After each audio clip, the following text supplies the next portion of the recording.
Hi friends, நான் உங்கள் Zubaida Jacks கிச்சனில் இருந்து. இது உங்களுக்கான சேனல் நமது மொழியில். ஃப்ரெண்ட்ஸ், நம்ம எல்லாரும் மஷ்ரூம் கிரேவி, மஷ்ரூம் மசாலா, இந்த மாதிரி மஷ்ரூமில் எக்கச்சக்கமான ரெசிபிஸ் செஞ்சு சாப்பிட்ருப்போம். ஆனால் தந்தூரி மஷ்ரூம், அதுவும் தவாவில் ரொம்பவே ஈஸியாக எனக்கு செஞ்சு காமிச்சிருக்கேன்.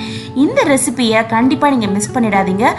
இதை நீங்கள் ட்ரை பண்ணிங்கன்னா உங்கள் எல்லாருக்கும் கண்டிப்பாக பிடிக்கும். இந்த வீடியோவை ஃபுல்லாக பார்த்து இந்த ரெசிபியை தெரிஞ்சுக்கோங்க. அதுக்கு ஃபஸ்ட்டு நம்ம ஒரு 5-6 ஸ்பூன் அளவுக்கு தயிர் எடுத்துக்கலாம். ரொம்ப புளிக்காமல் மீடியமாக புளிச்சிருக்க அளவுக்கு தயிர் நம்ம எடுத்துக்கலாம். அப்புறம் அந்த தயிரில்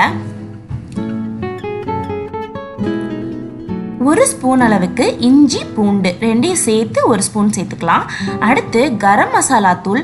இந்த கரம் மசாலா நான் வீட்டில் எப்படி செய்கிறது அப்படின்ற வீடியோ நான் அப்லோட் பண்ணியிருக்கேன். அதை சேர்த்துக்கலாம் 1 ஸ்பூன் அளவுக்கு. இது இல்லாதவங்க தந்தூரி மசாலா கடைகளில் வாங்கிக்கலாம். அடுத்து ஒரு 1/2 ஸ்பூன் அளவுக்கு மஞ்சள் தூள், அப்புறம் ஒரு 3/4 ஸ்பூன் அளவுக்கு மிளகாய் தூள். நீங்கள் காரத்துக்கு எதிர்ப்பு கூட சேர்த்துக்கலாம். இப்போ இதில் ஒரு 1/2 எலுமிச்சம்பழத்தை நம்ம இதில் பிழிஞ்சு விட்டுறலாம். இந்த எலுமிச்சம்பழம் நல்ல ஒரு டேங்கியான ஃப்ளேவர் கொடுக்கும். இப்போது இது எல்லாத்தையும் நல்லா பீட் பண்ணி எடுத்துடலாம். கொஞ்சம் கூட கட்டி இல்லாமல் இந்த மாதிரி நம்ம எடுத்துடலாம். இப்போது இதில் நம்ம நல்லா வாஷ் பண்ணி வச்சுருக்க மஷ்ரூம்ஸை சேர்த்துடலாம். காளான் எல்லாத்தையும் இதில் கிட்டத்தட்ட ஒரு 100 கிராம் அளவுக்கு காளான் சேர்த்துருக்கேன். இது எல்லாத்தையும் நம்ம மிக்ஸ் பண்ணிக்கலாம். என்னடா உப்பு போடலன்னு பார்க்குறீங்களா? ஆமாம் ஃப்ரெண்ட்ஸ், உப்பு போட மறந்துட்டேன்.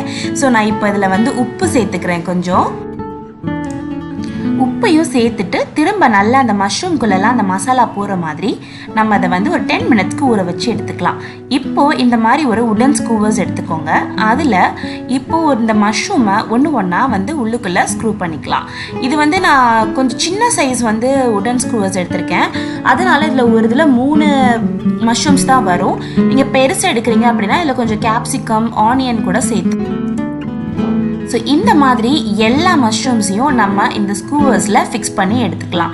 அடுத்து இப்போ ஒரு நான்ஸ்டிக் பேன் எடுத்துக்கோங்க. அதில் கொஞ்சமாக ஆயில் போட்டுக்கலாம். ஆயில் எல்லா பக்கமும் போகிற மாதிரி நல்லா இதை ஸ்ப்ரெட் பண்ணிக்கோங்க. இதை ஃப்ளேம் ரொம்பவே மீடியம் ஃப்ளேமில் வச்சுக்கோங்க. ரொம்ப ஃபுல்லாக இருந்ததுன்னா டக்குன்னு கரிஞ்சிடும் தயிர் சேர்த்துருக்கனால. இப்போ இதை நல்ல ஒரு medium flame, low to medium ஃப்ளேமில் வச்சு கொஞ்சமாக அப்பப்போ எண்ணெயை லைட்டாக அதில் ப்ரஷ் பண்ணிவிட்டு இதை அப்படி லைட்டாக திருப்பி போட்டு ரொம்ப குக் பண்ணணும்னா அதில் தேவை கிடையாது.